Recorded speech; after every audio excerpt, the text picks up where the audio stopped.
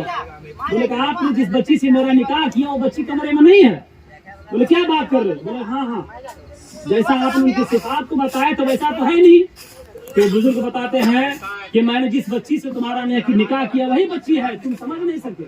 وہ بچی اندھی آنکھ سے اندھی اس طور پر ہے کہ کبھی وہ بچی کسی غیر محرم کی طرف نگاہ اٹھا کر نہیں دیکھی ہے، پاؤں سے ننگڑی اس طور پر ہے کہ گھر کے دہلیز سے کبھی قدم باہر نہیں نکالی ہے، اور منہ سے گونگی اس طور پر ہے کہ کبھی غیر محرم کے سامنے آواز نہیں نکالی ہے، اور کان سے بہری اس طور پر ہے کہ کسی غیر محرم کی آواز کو کبھی نہیں سنی ہے۔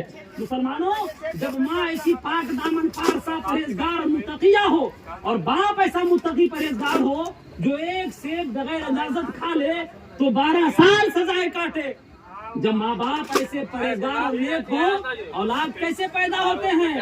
اولاد پیران پیر دستگیر روشن ضمیر حضور غوث پاک شیخ عبد القادر جیلانی پیدا ہوتے ہیں۔ بتانا یہ ہے کہ وہ بزرگ جو پانی پی رہے تھے وہاں پر کون تھے؟ سرکار غوث اعظم کے والد صاحب ہے نا۔ وہ باغ کے مالک کون تھے؟ سرکار غوث اعظم کے نانا تھے، سمجھے نا۔ یہ اب اس واقعہ سے کیا نتیجہ نکلتا دیکھیے، جو ماں اور باپ دونوں نیک ہوں، پرہیزگار ہوں، صوم و صلات کے پابند ہوں، اولاد یقیناً نیک ہوں گے، پابند ہوں گے، باشرہ ہوں گے، ماں باپ کے نافرمان ہوں گے۔ لیکن آج ہمارا معاشرہ آپ بخوبی دیکھتے ہیں، آج کیا ہوتا ہے دیکھیے، ایک سیب بغیر اجازت کھائے تو 12 سال سزائے کاٹے۔ آج کیا ہوتا ہے؟ بغیر اجازت دور کی بات، ہم کسی کا مال چرا کر کے، غصب کر کے، ہڑپ کر کے کسی طریقے سے کھا لیتے ہیں، کبھی فکر نہیں ہوتی ہے کہ ہمارے معاملات کو اللہ دیکھ رہا ہے۔ یقیناً اللہ تبارک و تعالیٰ ہمارے دلوں کے حال کی خبر رکھتا ہے، ہم دل میں جو سوچ رہے ہیں ہے نا۔ ہم عربی کتابیں پڑھا کرتے ہیں، بلکہ ہمارا عقیدہ یہ ہے کہ اللہ تبارک و تعالیٰ سخت تاریک رات کی اندھیری رات میں چونٹی کی آہٹ کو بھی محسوس کرتا ہے، دیکھتا ہے، وہ اللہ کی شان ہے۔ لیکن افسوس کی بات ہے مسلمانوں، ہمارے پاس عقل ہے، ہمارے پاس آنکھ ہے، سب کچھ ہے، لیکن اس کے باوجود ہم کیا ہے؟ حرام و حلال کی تمیز تک نہیں کرتے ہیں۔ اب ظاہر سی بات ہے، حلال کھائیں گے بچے بھی انشاءاللہ ویسے ہی رہیں گے۔ ہمارے خون میں جب کیا کہتے ہیں حلال روزی کا خون جو ہمارے بدن میں دوڑے گا تو ہم کبھی حرام کی طرف نہیں مائلیں گے، ہمیشہ ہمارے دلوں میں نیک کاموں کا خیال آئے گا۔ برائیاں کیوں عام ہوتی جا رہی؟ اس کی ایک وجہ یہ بھی ہے کہ ہم حلال و حرام میں تمیز کرنا بند کر دیے ہیں، حرام ہے حلال اس کی فکر نہیں کرتے، بس آؤ بس، ہمارا پیٹ کبھی بھرنے والا نہیں ہے، اور دنیا سے کوئی آسودہ انسان نہیں ہوا ہے، جبکہ یہ بے فائدہ ہے۔ افسوس کی بات ہے مسلمانوں۔ بہرحال یہ مختصر وقت میں نے چند باتیں بتا دی آپ کو۔ مولا تبارک و تعالیٰ کی بارگاہ میں دعا ہے کہ مولا تبارک و تعالیٰ کہنے اور سننے زیادہ عمل کرنے کی توفیق عطا فرمائے، اور بس تبرک کے لیے بطور برکتاً ہمارے بیچ ناظم اعلیٰ ہمارے مدرسہ سے مختار کے بیٹھے ہیں۔ میں چاہتا ہوں حضرت بھی چند منٹ خطاب نایاب سے ہم اور آپ کے قلوب و اذہان کو منور میں جلوہ فرمائے۔ السلام علیکم ورحمۃ اللہ۔